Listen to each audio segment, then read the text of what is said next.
Hello and welcome back to our read through of the New Testament in 2026. We are heading into the third week of March, and so we are going to be reading Luke chapters 7 through 11 this week. Now, we left off with Luke where Jesus is beginning his ministry, he's calling his disciples, he's starting to heal people, he's starting to do miracles, he's starting to teach.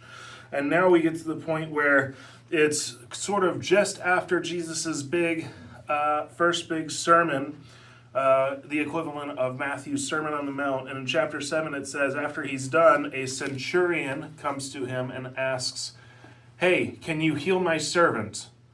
And Jesus says, "Well, yeah, I'll come heal your servant." And the centurion says, No, I am not worthy to have you come into my house, but just say the word and I know that my servant will be healed. And Jesus is amazed at this guy's faith, and he says, "Go." And when the guy gets back, his servant is healed. And then it says that Jesus raises up a dead boy whose mother is a widow, and he raises this kid back from the dead. He tells him, "Arise," and the man sits up and begins speaking. And so we see that Jesus is now not just doing miracles, but doing things that everyone thought was impossible. He's healing people without even being there, and he's raising the dead back to life with but a word. And at this point in time, there's this interesting aside where John the Baptist, Jesus' cousin, is questioning, "Are you really the Christ, or are we supposed to wait for someone else?" And he sends messengers to Jesus, and Jesus says to the messengers, "Go and tell John what you are seeing." And he says,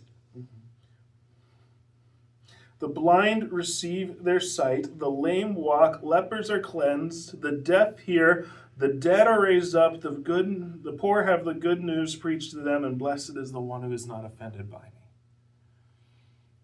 I love how Jesus doesn't just come out and say, "Yes, I am the Messiah." No, he says, "Tell John what you are seeing and hearing about me." That all the things that the Messiah is supposed to do, cure the blind, heal the deaf, bring hearing to the deaf, and raise the dead, is a big one in there, he's doing. Now, at this point, we also get stories about the woman who comes in, who's clearly a sinner, but she washes Jesus' feet and she pours oil on his head. And Luke specifically calls out that there are several women who follow Jesus around, who, like his disciples, they're not counted among the disciples because they're women, but there are many who are supporting the ministry and following Jesus from place to place. Then we get into Jesus' parables in the book of Luke, and a lot of them are the same ones that we see in the other Gospels, okay? He starts with the parable of the sower, and then he talks about, don't put a lamp under a jar, like clearly showing, like, if you have something worth saying, you better say it, don't hide it.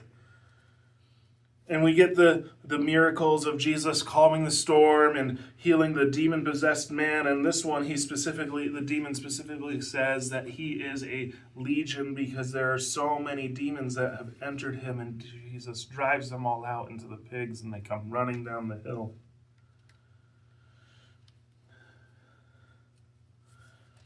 And then Jesus heals a woman with an issue of blood for 12 years, and a dead girl, the daughter of Jairus, the synagogue ruler of the town that they are in. So again, healing things that no one else could heal and bringing people back from the dead. Then Jesus does something interesting. He sends out his 12 disciples, basically, "Hey, as I have been preaching and doing, I want you to go do." He sends them out 2 by 2, and so in 6 groups they go out and they preach and they heal people and they perform miracles as well, which has to have been cool. And when they come back, the disciples are telling him everything, and Jesus tries to get away, and the crowds are following everywhere, and so they end up in an isolated place without much food, and Jesus turns 5 loaves of bread and 2 fish into enough food to feed 5,000 people and find 12 basketfuls of leftovers. Now, and again, we see a lot of these things are things that we've seen before in Matthew and Mark. Peter confesses that Jesus is the Christ when he asks, "Who do people say that I am?" And then Jesus is transformed before Peter, James, and John to show them there's true glory, and God himself speaks that this is his son, to listen to him. And Jesus comes down and heals a boy who is demon-possessed. Jesus also starts predicting his death.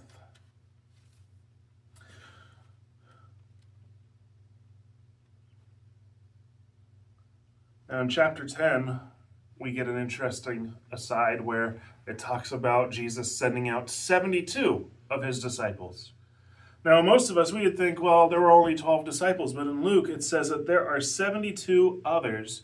These would be like sub-disciples, and I really think that it was probably, 6 of these other people training under each of his 12 disciples, so that his 12 then got teaching experience as well, and they were kind of overseeing it. But they go out and they do the same thing. They go out, they're preaching, they're able to share Jesus' teachings, they're able to cure people and heal people. And then, it even talks about when they come back, they're like, "Jesus, we were casting out demons in your name." And Jesus says, "Great, but don't rejoice in that. Rejoice in that your names are written in heaven." See, it's not about the miracles, but about where your heart is.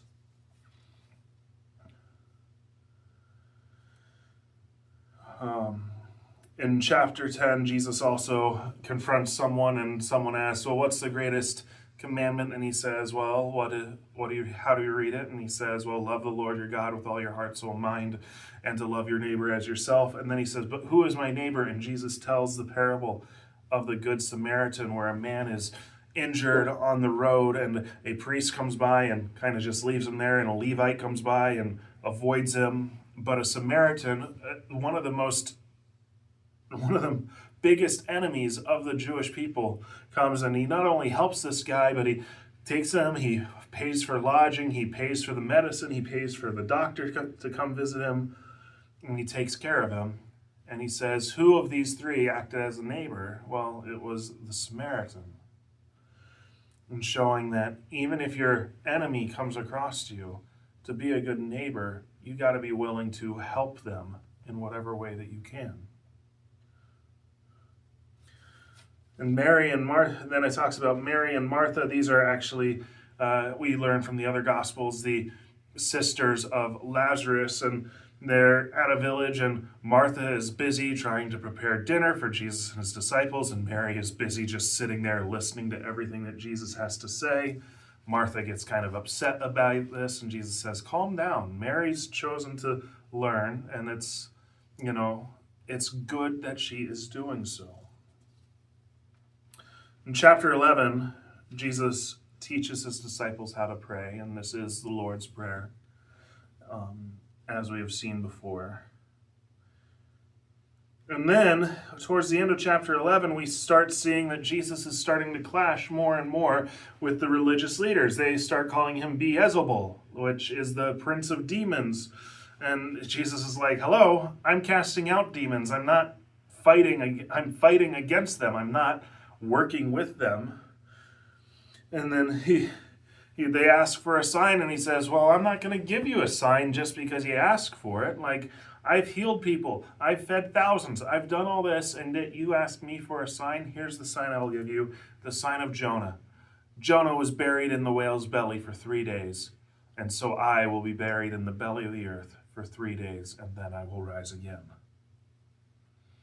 And then as he keeps calling this out, it gets to the point where he gets into this argument with the Pharisees and the teachers of the law, and he calls down onto them woes after woes, which is a sort of curse because of what they have done. And this very much reflects what we see in Matthew around the same time. And so what we see here in this part of Luke is that Jesus is near and dear to the brokenhearted, the poor, the second-class citizens, the enemies of the people like Samaritans and Roman centurions. And he is at odds with the religious leaders. And what Luke is trying to point out is that Jesus isn't necessarily just for the religious and those who seek God or claim to do everything right. No, he is for those who are poor, downtrodden, those who really need help and know to actually look to God.